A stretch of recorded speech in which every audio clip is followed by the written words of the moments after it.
para cumprir aqui, então se não der para todo mundo perguntar, não fiquem bravos. Vamos lá. Vamos lá. Felipe Luiz, boa noite aqui, Thiago Lima do GE. Queria te pedir sua análise da partida, Felipe, mas especialmente o que aconteceu no segundo tempo? Você acha que o time se acomodou com 2-0 nessa vantagem no segundo tempo? Obrigado. Bom, foi um grande jogo, um jogo muito completo, onde dominamos, criamos muita chance. O primeiro tempo foi avassalador. Conseguimos entrar tanto pela direita, pela esquerda, por dentro algumas jogadas. Criamos muitas chances e acabamos com o resultado 2-0. No segundo tempo, obviamente que meu time não baixou, não foi nem um pouco o motivo. Eles mudaram de sistema, colocaram 5, se protegeram. Também, ao mesmo tempo, para pressionar, nossos jogadores já estavam com a perna mais cansada e acabaram, claro, nos empurrando. E não esperamos uma quartas de final da Libertadores da América sem que o adversário passe do meio campo, isso não existe. Então, ao mesmo tempo que criamos também chance para fazer o 3-0 no segundo tempo, infelizmente por uma catástrofe do árbitro, aconteceu o que aconteceu. Felipe, aqui à sua esquerda, Renan Moura da Rádio Globo CBN. Queria saber o porquê da sua escolha pelo Luiz Araújo na vaga do Arrascaeta, o que você imaginava naquele momento ali da partida, porque muitos acreditam que o Carrascal possa ser ou vir a ser o substituto do Arrascaeta em momentos como esse, pelo investimento que foi feito, por tudo que o Flamengo fez para contratar esse jogador em momentos como esse decisivos, né? E ainda sobre a questão da arbitragem, você acredita que o Flamengo tem que fazer realmente alguma ação junto à Conmebol por uma arbitragem como essa? Que tipo de arbitragem você hoje observa? Uma arbitragem que pode ter sido até tendenciosa para manter um jogo vivo para a segunda partida? Antes do Felipe falar, vou pedir que vocês façam uma pergunta a cada um, tá bom? Ok, a escolha do Luiz Araújo pelo Arrascaeta e do Bruno Henrique pelo Pedro, porque naquele momento nossa equipe estava perdendo o domínio do jogo, estava perdendo o território, com a bola eles estavam muito bem, sem bola já não estavam voltando do mesmo jeito que estavam no começo do jogo, e nosso time começou a sofrer. Então optei por colocar pernas. Para mim, não importa se o jogador custou 100 milhões ou se é da base. Eu coloco o que eu acredito que seja melhor para a equipe. E não importa também se ganha 5 mil ou se ganha 5 milhões. Vai jogar o que eu achar que é melhor para a equipe naquele momento. Então eu não penso porque o clube gastou mais ou gastou menos. Eu acho que naquele momento eu acreditei que com o Bruno e Plata pressionando, nós iríamos recuperar esse domínio territorial, conseguiríamos pressionar melhor e com o Luiz também, que consegue ter perna para fazer toda essa ala que a gente estava precisando, que o Varela já estava precisando de ajuda. E assim foi. Nosso time já estava bem outra vez, estava saindo e conseguindo pressionar melhor o time deles. Não estávamos sofrendo em nenhum momento, mas como eu falei, né? Infelizmente o árbitro errou. Boa noite, Felipe. Aqui, Sidão Marinho da Eleitoral News. Queria falar também da arbitragem, porque pelo que aconteceu hoje, não sei se você vai querer adentrar em relação a isso.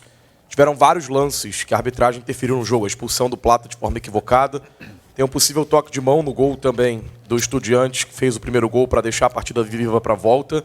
E ainda teria uma conversa do quarto árbitro com o Estudiantes para tirar um jogador que estava fazendo muitas faltas dentro do gramado.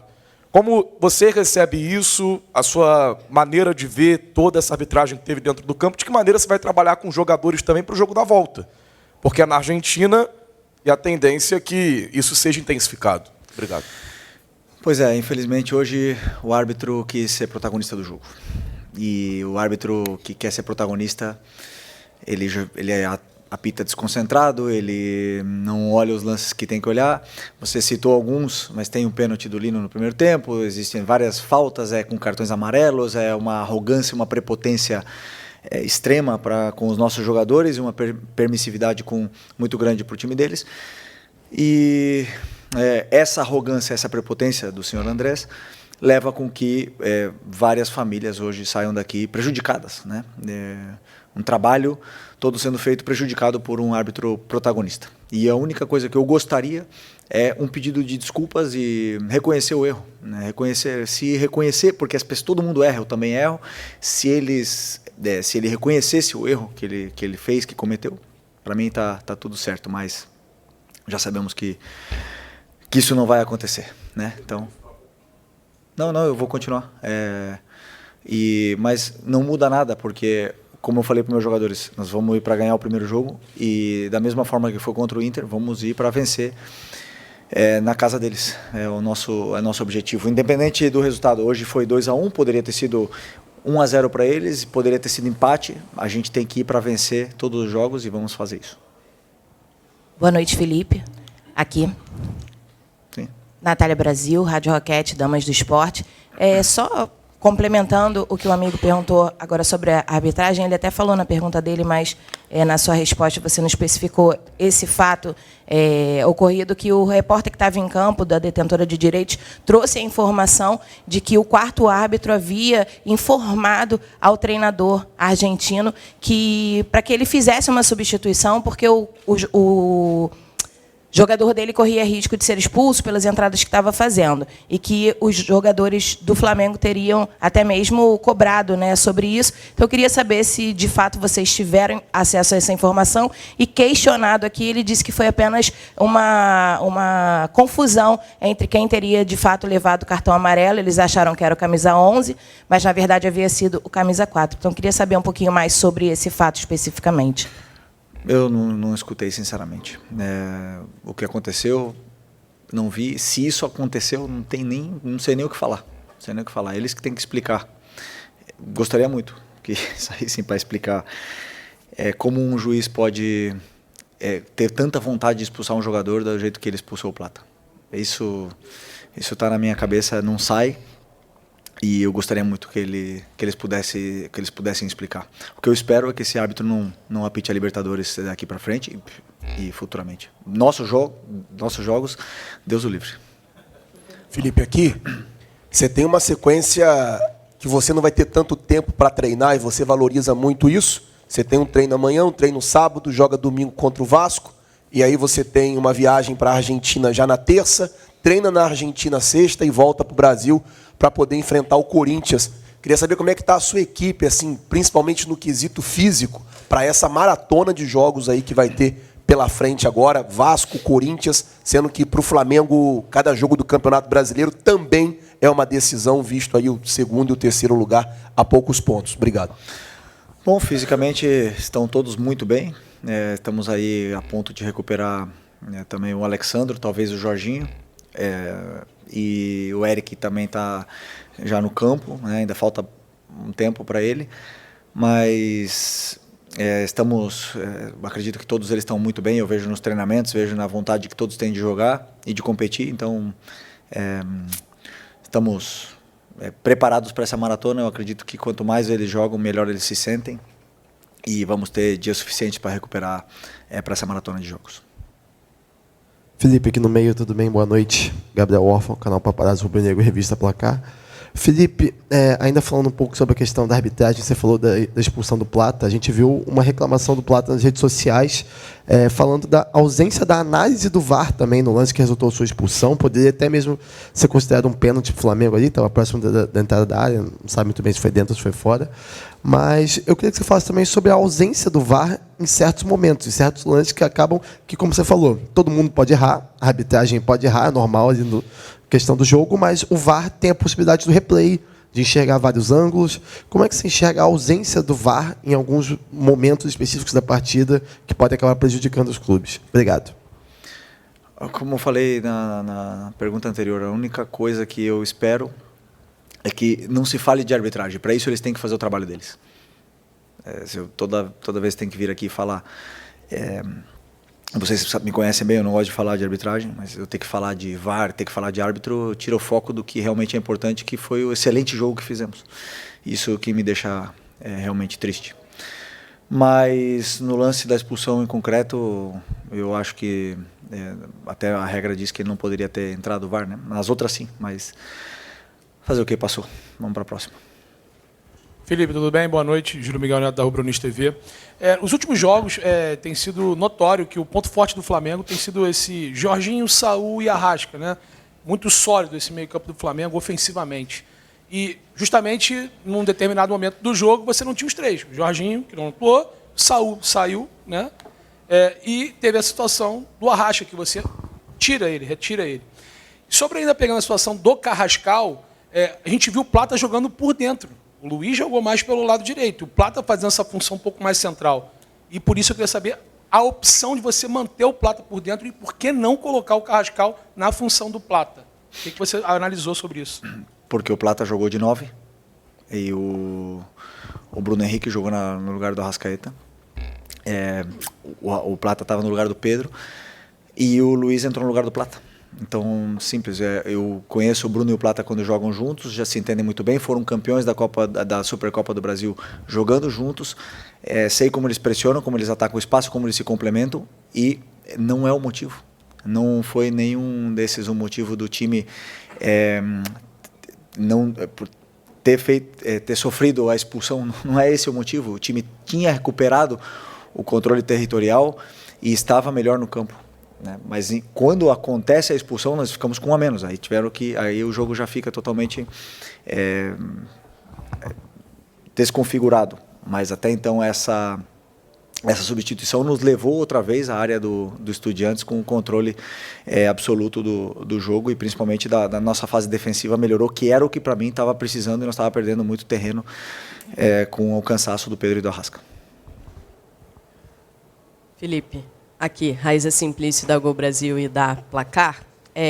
O técnico do Estudiantes, né, ele falou sobre o início de jogo do Flamengo, que foi muito bom, o Flamengo pressionando, e ele destacou que o Flamengo que a pressão do Flamengo em si não surpreendeu, porque é um time que sempre pressiona, mas que a precisão do Flamengo surpreendeu no início do jogo. O Flamengo fez os 2 gols, poderia ter feito 3, 4 no primeiro tempo. E aí ele diz que tamanha facilidade que o Flamengo encontrou no início do jogo pode ter feito com que mentalmente, né, os jogadores do Flamengo depois baixassem um pouco. Ele falou que no entendimento deles pode ter acontecido.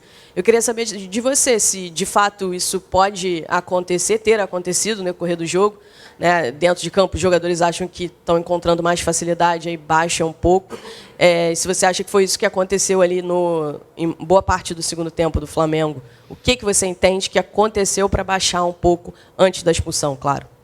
Sim, já expliquei na outra. Ele mudou de sistema. E o nosso time estava preparado para marcar de uma forma e ele mudou de sistema no segundo tempo até os jogadores se encontrarem, entenderem como pressionar. Ele ganhou, os jogadores ganharam tempo, conseguiram sair da pressão com mais facilidade, mas mesmo assim, esses mesmos jogadores criaram 3 chances de gol, 2 claras e uma terceira ou quarta ali com o Plata e com o Lino, também chances de gol para poder fazer o terceiro no segundo tempo. E não sofremos defensivamente, né? E já começávamos a sofrer depois com o cansaço, mentalmente não. Felipe, Isaac do Flavoz. Na mesma situação que a Raíssa colocou da fala do treinador, da questão do mental, ele também disse que o mental dele é forte, que vai usar muito isso para poder virar o jogo na volta. Como é que está o mental do Flamengo? Porque ele falou do mental dele. Puder falar um pouquinho do mental do Flamengo, ainda mais depois de uma situação infeliz como essa, da arbitragem, com aquela situação do Plata não querendo nem sair do campo. Como é que está o mental do Flamengo para enfrentar os Estudiantes lá? Conhecemos bem os argentinos e como eles são competitivos e como eles lutam por cada centímetro do campo. Normal que o mental deles sempre esteja forte, porque é da cultura, né? Mas o nosso time, sabemos que fizemos um grande jogo. Fizemos um jogo muito completo em todos os sentidos e infelizmente tomamos um gol que diminuiu essa vantagem nossa no último minuto, com uma mão duvidosa, mas os jogadores sabem bem o que fizeram. Nosso mental tem que estar o melhor possível para jogar contra o Vasco nesse final de semana, para poder tentar fazer um jogo e continuar na nossa caminhada. Como eu falei para vocês, esse grupo tem muita ambição, é um grupo muito ambicioso e querem fazer história. E vamos continuar trabalhando para isso. Felipe, Simon Ledo, do Coluna do Fla. A minha pergunta ainda é uma sequência sobre isso. A gente viu o Danilo, por exemplo, se negando a apertar a mão do árbitro no final, né? E a gente imagina como os jogadores devem estar revoltadíssimos lá dentro. Se nós aqui já estávamos comentando isso, é natural que eles, que são envolvidos direto, estejam bastante chateados.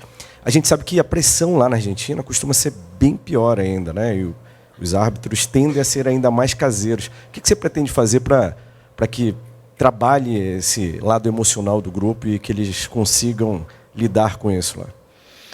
Continuar jogando da mesma forma que viemos jogando todos os jogos desde o começo do ano. Jogando futebol. Dentro do campo são os mesmos metros, os mesmos jogadores e nós temos que ganhar jogando futebol, mais nada. E sei que a minha equipe vai para fazer isso. Vamos tentar fazer um jogo perfeito do mesmo jeito que foi aqui para tentar vencer. Oi, Felipe aqui, David Sharp do Antenados na Jogada. É incontestável a arbitragem, o quanto atrapalhou, não tem como dizer o contrário. Mas, assim, o Flamengo poderia, como você mesmo disse, fazer mais gols no primeiro tempo, teve pelo menos mais uma chance clara e meia, digamos assim. Só que depois disso, fez o segundo gol muito cedo, com 9 minutos. Teve mais 2 chances e, a partir dos 30, eu vi que talvez tenha se acomodado um pouco, não sei se você tem a mesma visão, inclusive não estava marcando nem tão alto e nem tão baixo, deu uma recuada, mas em alguns momentos não estava pressionando tanto. Queria que você comentasse isso, se concorda ou não, e principalmente se pudesse comparar em relação às goleadas que o Flamengo deu no Campeonato Brasileiro, por que não foi parecido, sendo que é um jogo de Libertadores e o saldo faz tanta diferença nessa eliminatória? Porque quartas de Libertadores.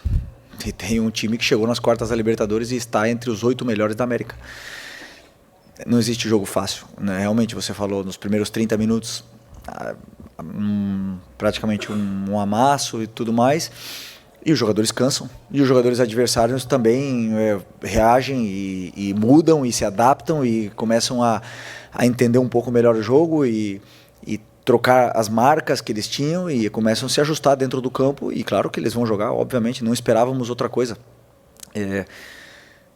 Vou fazer outro exercício. Se tivesse começado tomando gol com 1 minuto e virado no último minuto, agora estaríamos aqui super felizes e tudo mais. Então o resultado final é o que ficou, mas o que foi feito no campo não me engana. Tudo que foi feito no campo hoje foi tudo planejado, os jogadores entenderam a perfeição, tiveram, como o teu companheiro falou, né, sobre tecnicamente estar praticamente perfeitos, e esse é o caminho. Temos que continuar do mesmo jeito para poder vencer lá, é o único caminho.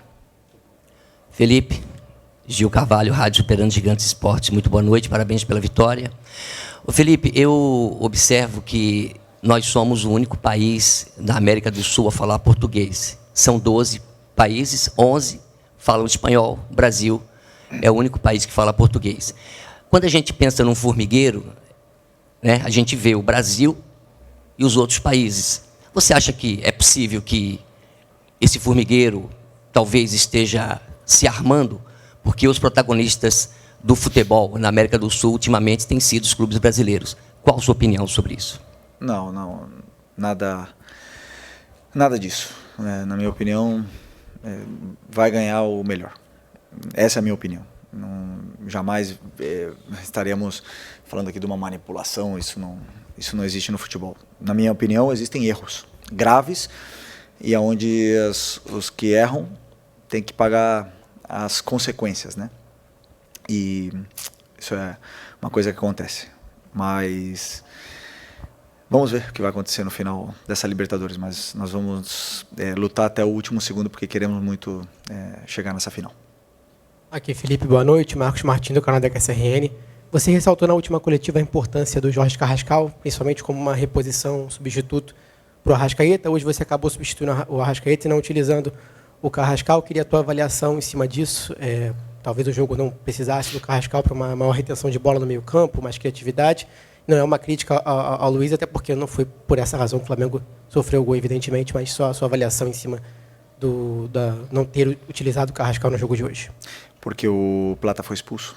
A próxima troca provavelmente seria uma delas, né? Seria o Carrascal pelo Plata, o Bruno iria jogar de 9 e o Carrascal jogaria ali. Naquele momento em concreto, repetindo pela terceira vez a mesma coisa, eu procurei pressionar o adversário. Não era controle de jogo, era pressionar e ganhar território novamente e não deixar eles ficarem confortáveis com a bola. E para mim, os dois que melhor pressionam, os três que melhor pressionam dessa equipe estavam no campo: Luiz Araújo, Plata e Bruno Henrique. Esse foi o motivo. Depois, com a expulsão do Plata, já tive que colocar o Danilo para tentar segurar e fechar todos esses cruzamentos e ele não pôde entrar. Felipe, boa noite aqui. Eric Viana, do Mundo Bola Flamengo.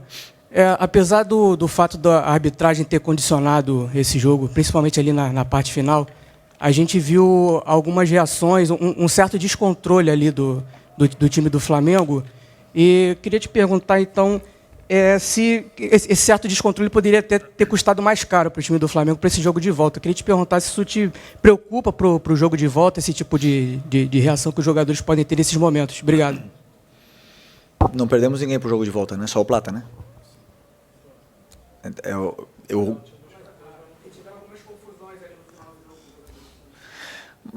O juiz totalmente descontrolado, é claro que irrita jogadores, não tem como. Todo mundo está irritado com o que aconteceu no campo, não tem como, por mais que a gente tente manter a cabeça no jogo os 90 minutos, quando acontecem essas injustiças, que você, como eu falei, essa arrogância, que você não deixa nem se aproximar o jogador de você, claro que essas coisas vão acontecendo. Agora, o que eu gostaria realmente é que fosse que nem na Espanha, que julgassem esse cartão amarelo do Plata e retirassem e ele pudesse jogar o jogo da volta, porque o Plata não vai poder jogar. E aí a gente não pode fazer nada. Isso sim me incomoda e gostaria que pudessem fazer igual na Europa. Mas não pode tirar o amarelo. Mas é isso, lá na Espanha se tiraria o amarelo e ele poderia jogar. É isso? Obrigado. Boa noite, pessoal. Obrigado.